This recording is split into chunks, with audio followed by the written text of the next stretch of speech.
अस्सलाम वालेकुम गाइस, मैं हूं हबीबुल्लाह खान और आप देख रहे हैं यूट्यूब चैनल। एक भाई का सवाल है, ये स्क्रीन पे आप लोगों के सामने शाया है, लोग देख सकते हैं। एक भाई है, वो कह रहे हैं कि मेरे कंपनी में 9 साल और 3 महीने हो गए हैं और मेरे कॉन्ट्रैक्ट में अभी 9 महीने बाकी हैं और 7 महीने जो हैं वैलिड है मेरा इकामा। तो क्या मैं अभी रिज़ाइन दे सकता हूँ, और अगर मैं रिज़ाइन दूंगा तो मुझे ये इकामे के पैसे देने पड़ेंगे या नहीं।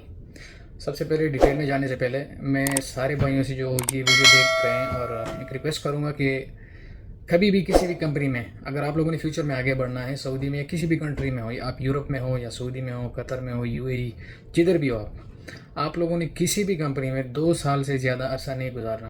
ओके। अगर आप 2 साल से ज़्यादा अरसा गुजार रहे हो, मतलब 2 चीज़ें सामने आ रही हैं।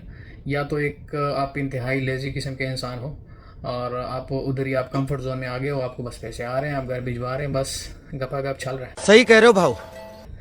तो एक तो ये बात हो गई। दूसरी ये बात है कि आप में कोई कैपेबिलिटी नहीं है, भगवान का दिया सब कुछ है। हाँ, शोहरत है, दौलत है, इज्जत है। इज्जत है। आप में कोई स्किल नहीं है, आप अपनी स्किल 2 सालों में डेवलप नहीं कर सके, तो दोनों तरफ से आपकी फेलियर है। तो इस चीज़ पे मेरा एक दोस्त भी है, मैं उसका नाम नहीं लेना चाहता, मैं जिक्र भी नहीं करना चाह रहा क्योंकि अक्सर दोस्त फिर नाराज़ हो जाते हैं, लेकिन फिर भी उसने एक कंपनी में तकरीबन 7 साल गुजार लिया। अब ये कौन है बे? अभी वो एक ही कंपनी में 7 साल गुजारने का मकसद क्या है और क्या हो सकता है, अभी आप लोगों के सामने है। जितनी भी आप ज़्यादा स्विचिंग करोगे, आपको 2 फ़ायदे होंगे सबसे बड़े। एक तो आपकी जो स्किल है वो आपकी डेवलप होती जाएगी, क्योंकि हर कंपनी का एक अपनी पॉलिसी होती है, एक अपना थीम होता है, एक अपना वर्क स्टाइल होता है। आप जैसे आप स्विच कर लेते हैं तो आप जो पुरानी कंपनी होती है उसके साथ तो आप अडॉप्ट हो चुके होते हैं, उसके जितने स्किल्स होते हैं, जितने पॉलिसीज़ होती हैं, वो तो आप में आई हुई होती हैं। लेकिन जब आप नए में चले जाते हैं तो आपको 1-2 महीने जो है वहाँ पे थोड़ी सी तकलीफ़ होगी, क्योंकि वहाँ पे नए इन्वायरमेंट होता है, नए वे ऑफ वर्क होता है, नए स्किल्स होते हैं। लेकिन आप में वो बहुत ही एक पॉजिटिव एक चीज़ लेके आ जाती है कि आप स्किलफुल हो जाते हैं, मल्टीपल स्किल हो जाते हैं, जो कि हर कोई, हर कंपनी, हर कंट्री को मल्टी स्किल बनने चाहिए होते हैं। तो चलते हैं इस भाई के सवाल पे अभी जवाब देते हैं। भाई इस तरह है कि आप जो है तरीक़ाकार एक ही है कि आप रिज़ाइन पुट करें। आप मिनिमम जो है 30 डेज़, मैक्सिमम 60 डेज़ या 90 डेज़ नोटिस पीरियड दें कंपनी को कि मैं जाना चाहता हूँ। और अगर आप नोटिस दे रहे हैं, दे दिया आपने, उसके बाद आपने क्या करना है, मेरे चैनल पे भी वीडियोस पड़ी हुई है, लेकिन मैं आपको दोबारा भी बता देता हूँ।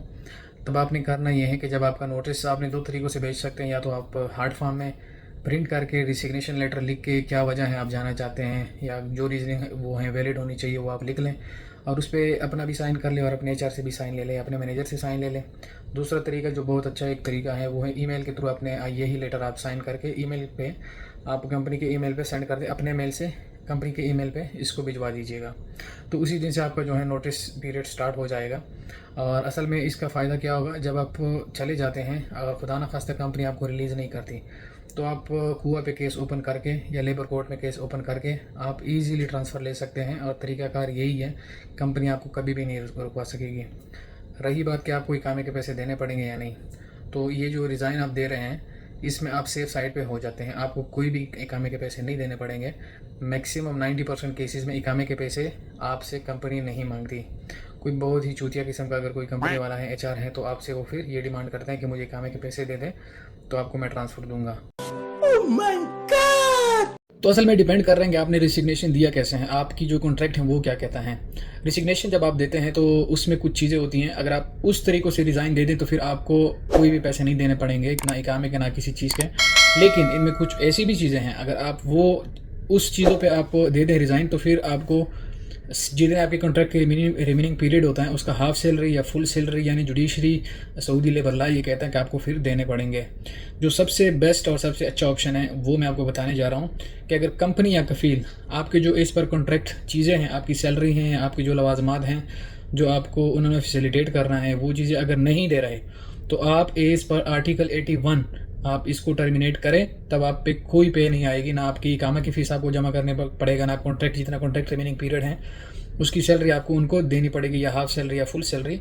तो ये है कि अगर आपके साथ ये ज्यादती कर रहे हैं, आपका जो काम है, फॉर एग्जांपल आप ड्राइवर हैं और आपसे वो लेबर का काम करवा रहे हैं, तो फिर आप ये वाला आर्टिकल 81 की वहाँ पे जाके जब आप कॉन्ट्रैक्ट टर्मिनेट करते हैं, मेरे चैनल पे भी वीडियो पड़ी हुई है टर्मिनेशन की, कॉन्ट्रैक्ट टर्मिनेशन ऑन कीवा, तो आप वो भी देख सकते हैं। जो सबसे लास्ट वाला ऑप्शन होता है आर्टिकल 81, उसके थ्रू आप टर्मिनेट करके, लेकिन आपके पास उसके लिए कोई रीज़न होने चाहिए, क्योंकि कंपनी भी कोई पागल नहीं होती।